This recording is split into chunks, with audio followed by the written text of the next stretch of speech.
가장 아마 젊은이들 사이에서 가장 많이 가질 수 있는 그런 궁금한 것들이 취업입니다. 근데 취업을 요즘은 옛날에는 이제 스펙이라든가 어떤 이런 것들을 많이 조건들을 많이 보았는데 요즘 이제 취업의 형태들이 조금 바뀌었다라고 합니다. IT 업계 같은 데서 카카오나 이런 데서는 학력과 나이와 성별과 경력을 보지 않고 오직 실력만으로 코딩 테스트 하는 것, 그것만으로 이게 인재를 등용해서 뽑는다고 합니다.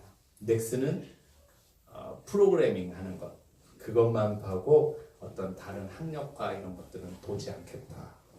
오직 실력으로만 보겠다라고 얘기합니다. 또 삼성전자에서는 C 언어라든가 이제 컴퓨터 프로그램하는 C 언어 저는 잘 모르지만 그런 프로그래밍 하는 것으로만 또 보겠다라고 얘기합니다. 우리 잘 아시는 우리 간장의 이제 샘표 간장 그 회사에서는 이제 요리를 아무래도 하는 회사다 보니까 그 회사에서는 이제 지원자들을 그룹으로 4명, 5명 모으고 요리 재료를 주고 그들이 어떻게 독특하고 협동해서 아이디어 있게 좋은 요리를 만들어내는가 그 과정을 다 면접관들이 본다고 합니다.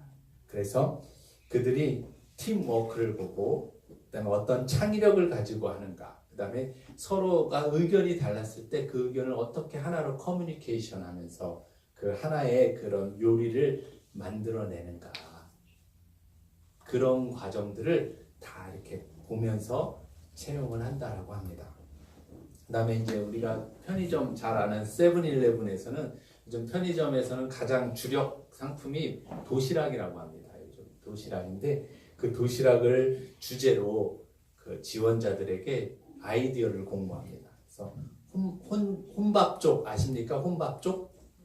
네, 혼자 밥을 드시는 이제 혼자 사는 그런 싱글이나 어떤 그런 젊은이나 이런 혼자 사는 그런 저기들을 위해서 혼밥족 주제로 도시락을 어떻게 아이디어 있게 어떻게 도시락을 제품을 아이디어를 공모해서 그들 가운데 뛰어난 아이디어를 내는 사람들을 인재로 채용한다고 합니다. 또 러쉬라는 혹시 우리 여성분들 중에 러쉬라는 화장품 회사를 아십니까? 별로 그렇게 관심이 없으셔도 영국에서 시작된 회사인데 이 회사는 입사할 때 주민번호와 이름 그리고 그다음에 고등학교 학력만 적게 한다고 합니다. 그리고 거기에 원서를 내는데 100초짜리 자기를 소개할 수 있는 영상을 만들어서 100초짜리를 올리라고 합니다. 근데 2016년에 이때 이제 입사하게 된 한 사람에 보면 거기에 어떻게 했냐면 해피피플이라는 제목을 가지고 자신의 어렸을 때부터 행복했던 순간의 그 사진들을 가지고 자라올 때까지 행복했던 순간들의 사진을 쭉 하면서 영상을 만들었다고 합니다. 그 사람이 뽑혀갖고 어디에는 마케팅 본부 직원으로 채용되는 그런 일도 있다고 합니다. 제가 이런 얘기들을 왜 드리냐면 요즘 보면 가장 인재를 뽑는다라는 채용의 기준이 뭘로 바뀌었냐면 어떤 스펙이나 어떤 조건들보다도 오직 뭘로 한다라는 거예요? 실력으로 하겠다라는 그런 추세가 지금 이어지고 있다라는 겁니다. 그래서 우리 취업을 혹시 앞두고 있는 분들이 계시다면 실력을 잘 키우시면 좋을 것 같습니다. 본인이 잘 할 수 있는 것, 그것으로 하면 좋을 것 같은데요. 그런데 여기서 제가 이런 것들을 보면서 한 가지 생각을 났습니다. 그렇다면 하나님도 하나님 나라를 이루어 가시기 위해서 사람들을 사용해서 쓰실 때 어떤 기준을 가지고 하나님이 CEO처럼 사람을 고용하실 때 어떤 기준을 가지고 하는가 이것을 한번 생각해 보게 되었습니다. 그러면서 예수님이 이제 제자를 부르시는 그런 베드로를 부르시는 장면을 한번 생각해 봤는데요. 우리 한번 베드로 예수님께서 우리 어린이들에게만 해당되는 퀴즈를 드리도록 하겠습니다. 예수님께서 베드로를 부르실 때 제자로 부르실 때 베드로는 그날 밤에 뭐 하고 있었는지를 맞추면 됩니다. 1번 쿨쿨 잤다. 그 다음에 2번 그물을 열심히 만들고 있었다. 그 다음에 3번 밤새도록 고기를 잡았으나 한 마리도 잡지 못했다. 네, 우리 시연이가 제일 빨리 했던 것 같은데 3번 뭐야? 맞아요? 네, 밤새 고기를 잡았으나 한 마리도 잡지 못했다. 우리 시연이에게 껌 열심히 껌을 우리 같이 나눠서 이분하고 한번 박수 한번 쳐주세요.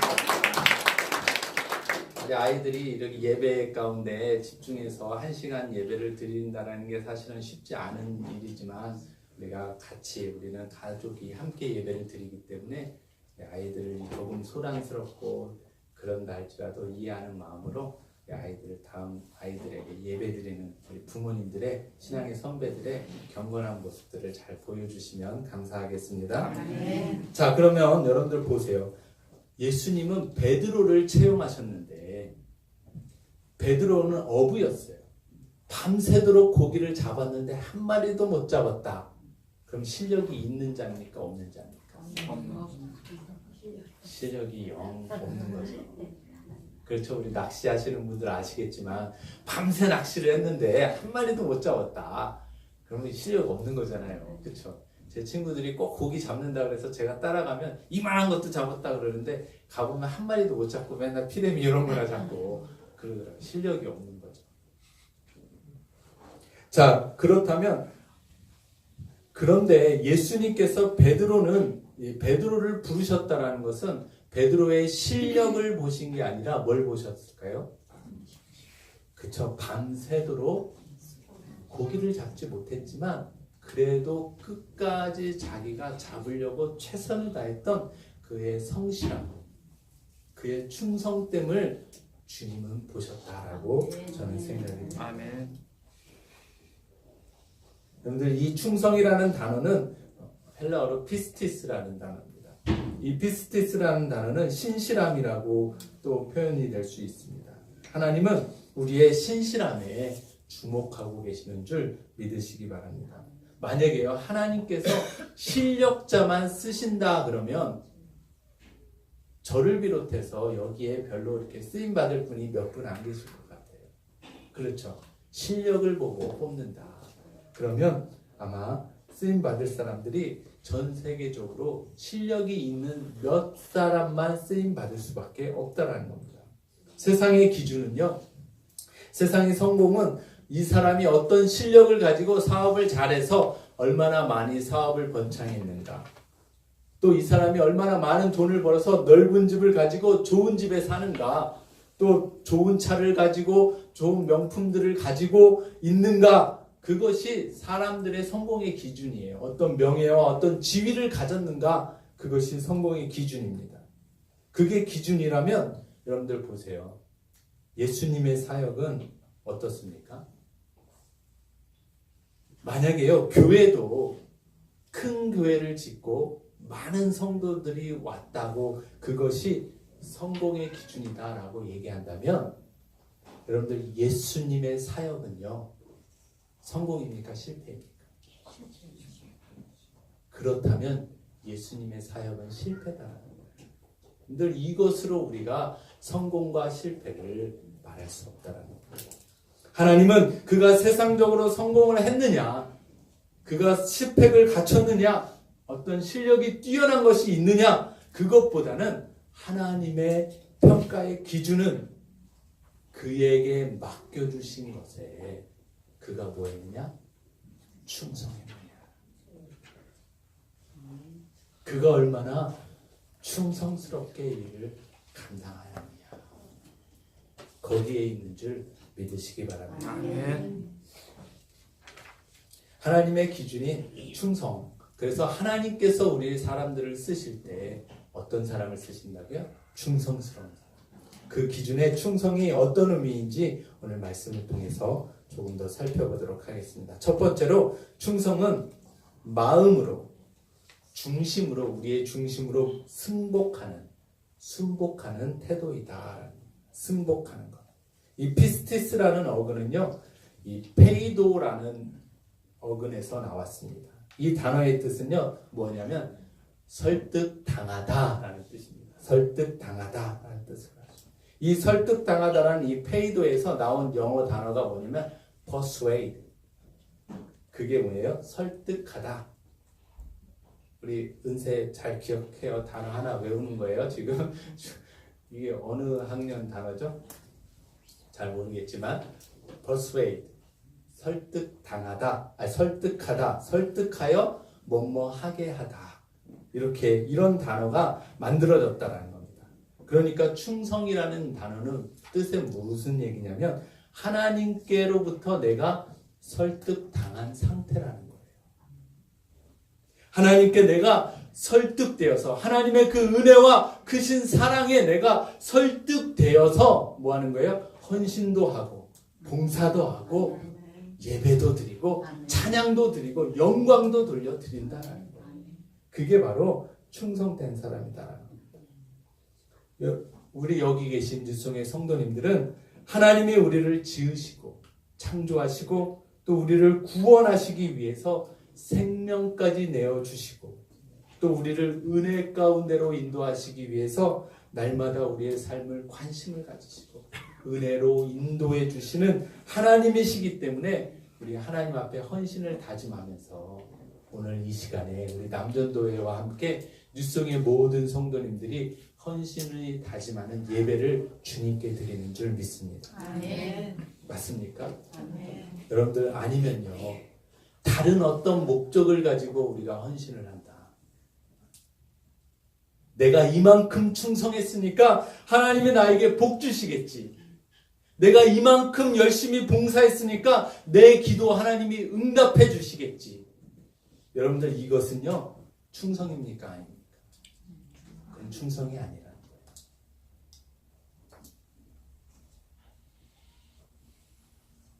자, 왜 하나님이 우리가 다른 목적이 아니라 하나님으로 인해서 내가 설득당했기 때문에 주님께 기꺼이 우리의 삶을 드릴 수 있는 그런 충성된 하나님의 사람들이 되시길 주님의 이름으로 부탁드립니다. 아멘. 왜 하나님은 우리에게 충성, 피스티스, 충성을 원하시는가? 그것은요, 하나님이 먼저 우리에게 피스티스, 충성스럽게 신실하셨기 때문에 그렇습니다. 원래 이 단어 피스티스라는 단어는요, 하나님의 신실하심을, 하나님의 성품 중에 하나인 하나님의 신실하심을 나타내는 단어가 이 피스티스라는 단어입니다. 하나님이 먼저 우리에게 신실하게 우리를 사랑하셨다라는 겁니다. 하나님이 우리를 신실하게 사랑하셨기 때문에 뭐예요? 죄로 인해서 죽을 수밖에 없는, 멸망당할 수밖에 없는 우리를 위해서 어떻게 해요? 신실하게 그 아들 예수 그리스도의 생명을 주시면서까지 우리를 구원해 내신다라는 겁니다. 여러분들 하나님의 신실하심은요, 믿을만하다라는 거예요. 언제나 그 자리에 있다라는 거예요. 하나님이 운행하시는 이 태양, 내일 아침에도 떠오르고 지금까지 하나님이 말씀하신 이후에 지금까지 한 번도, 단 한 번도 태양이 떠오르지 않은 적이 없어요. 맞습니까? 아멘. 하나님이 그래서 신실하신 거예요. 누가 운행하고 계십니까? 하나님이 운행하신다는 거예요. 신실하신 하나님이 운행하고 계시기 때문에 한 번도 태양이 아침에 떠오르지 않은 적이 없다는 거예요. 봄, 우리나라 같은 경우 봄, 여름, 가을, 겨울, 물론 봄이 짧아지기도 하고 가을이 짧아지기도 하지만 그게 신실하신 하나님이 운행하시기 때문에 사시사철을 명하셨기 때문에 봄, 여름, 가을, 겨울이 계속해서 오게 되는 겁니다. 그래서 우리가 봄이 되면 꽃이 피고 씨앗을 뿌리면 그것이 씨앗이 나고 성장하고 자라서 꽃이 피고 열매를 맺게 하는 것은 신실하신 하나님이 우리를 운행하고 계시기 때문에 신실하신 하나님이 그 하나님의 신실하심을 나타내는 줄 믿으시기 바랍니다. 아멘. 여러분들 보세요. 우리는요, 남편이 미우면 밥상을 안 차려줄 때도 있어요. 그렇죠? 남편이 미우면 반찬을 안 차려줄 때도 있어요. 한 번도 그런 적이 없습니다. 아, 그래? 신실하시네요. 강령주 같은 분 신실하시네요. 우리는요, 아내가 미우면 아내가 하는 집안일을 모른 척하고 안 도와줄 때도 있다라는 거예요. 그렇죠. 그러나 어떻습니까? 하나님은 신실하시다라는 거예요. 신실하다라는 것은요, 그 자리를 지키고 있다라는 거예요. 자기의 자리를 지키고 있다. 우리가 하나님 앞에 신실하다라는 것은 하나님의 자녀의 자리. 지금 어떤 자리예요? 예배의 자리에 내가 빠짐없이 신실하게 그 자리를 지키고 있다라는 거. 내가 하나님의 백성으로 어디서요? 밖에 나가서도 하나님의 백성의 자리를 지키면서 살아간다. 여러분, 남편이 신실하다는 게 뭡니까? 내 아내 외에 다른 여성에게 마음을 주지 않는다는 거예요. 그게 신실한 남편의 모습이잖아요. 신실한 아내의 모습이 뭡니까? 내 남편 외에 다른 남자에게 마음을 두지 않겠다는 거잖아요. 그 내 가정의 그 자리를, 아내의 자리를 뭐 한다는 거예요? 지킨다는 거예요. 여러분들, 우리가 성도로서 하나님은 우리의 하나님으로서 그 자리를 신실하게 늘 지키고 인도하시고 먹이고 채우고 입히고 공급하고 계십니까? 아멘. 신실하시죠. 여러분들, 우리가 그 하나님 앞에 우리도 신실함으로 나가야 합니다. 여러분들, 우리가 신실하다면요, 우리가 일하는 자리에서도 우리는 신실해야 합니다. 그게 무슨 말이에요? 아, 저 사람한테 저 일을 맡기면 틀림이 없어. 그게 신실하다는 거예요. 그게 충성된 사람이다라는 거예요. 저 사람한테 일을 맡겼더니 일을 엉터리로 했다. 그러면 신실한 겁니까? 아니에요. 여러분, 이런 문제가 있다라는 겁니다. 하나님은요, 우리에게 맡겨주신 그 자리에 신실한 자, 충성스럽게 그 일을 맡아서 감당하고 있는 자를 들어서 사용하시는 줄 믿으시기 바랍니다. 그래서 우리는 그런 신실한, 하나님이 맡겨주신 자리에 신실한 복된 성도님들 되시길 주님의 이름으로 부탁드립니다. 두 번째 충성, 피스티스의 의미는 지속이라는 의미가 있습니다. 지속적이다라는 의미가 갖고 있습니다. 충성은요, 우리가 한 번, 어느 한순간, 그때만 내가 반짝 열심히 해서 끝나는 것이 아니다라는 거예요. 충성은 언제요? 지속적으로 우리가 그 자리를 지키고 있는 거예요. 결혼해서 내가 그 사랑할 때만 남편의 자리를 지키고 있다. 그러면 그 사람이 신실한 사람입니까? 이제는 사랑이 식었으니까 다른 데를 넘보고 다른 데 돌아다니고 다른 데 마음을 두고 있다. 그게 신실한 사람입니까? 아니에요. 그것이 아니다. 지속적으로 그 자리를 지키고 있다는 거예요. 우리는 은혜를 받고 뜨겁고 뭔가 열정이 있을 때는 하는 목사님 제가 일하겠습니다 하고 막 하는데 그게 식어지면 안 한단 말이에요. 그럼 그분이 신실한 분입니까? 충성스러운 분일까요? 아니다.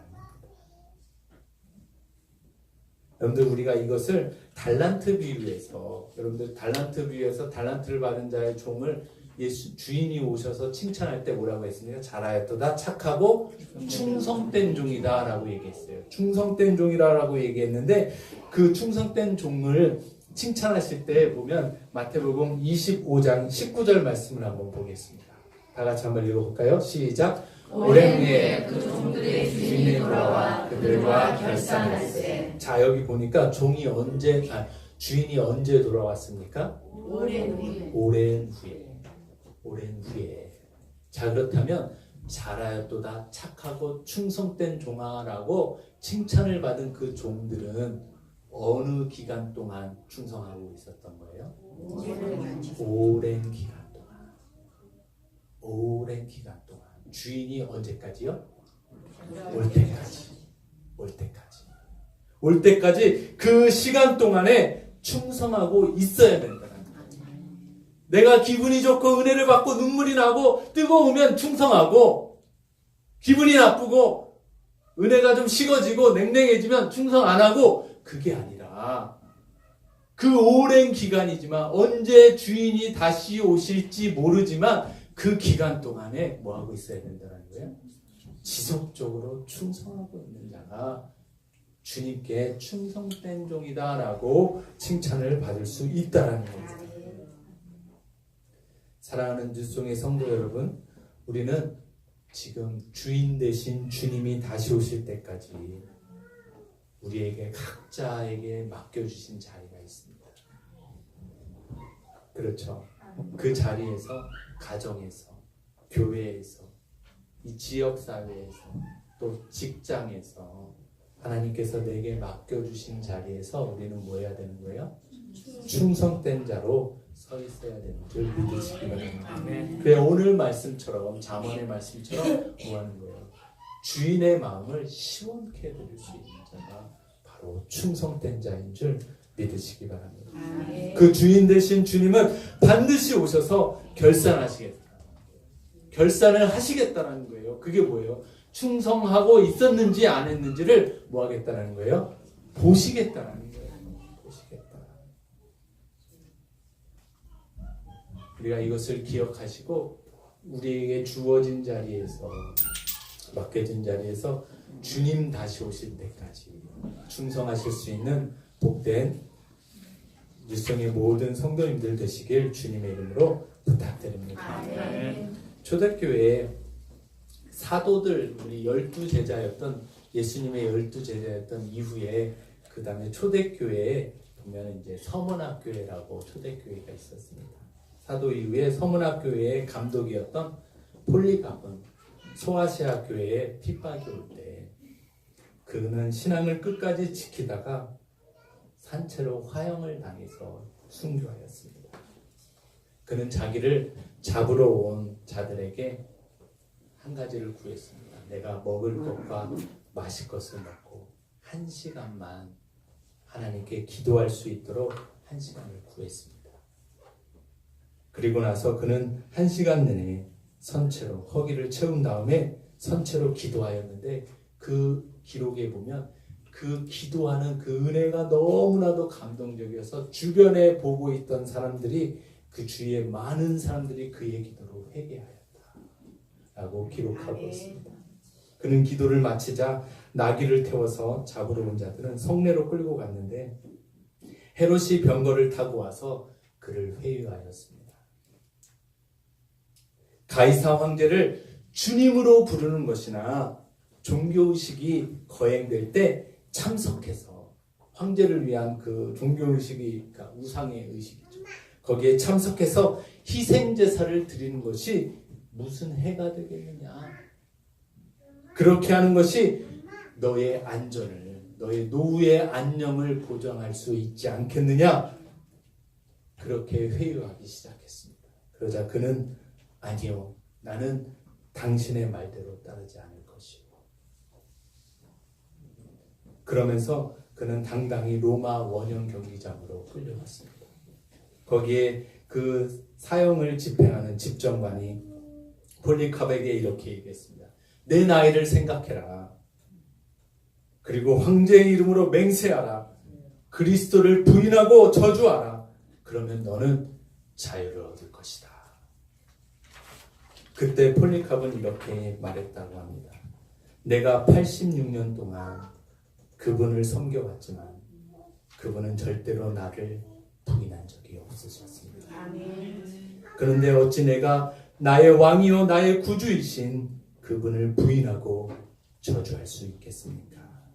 하고 기꺼이 그를 산채로 불에 타서 자신을 하나님께 드렸다라고 합니다.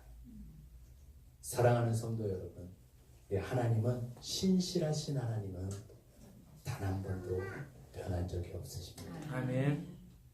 언제나 변함없이 나를 사랑하시고 나를 사랑하시기 때문에 생명까지 내어주시고 구원하신 주님은 지금도 신실하신 은혜로 날마다 나에게 베풀고 계심을 믿으시기 바랍니다. 아멘.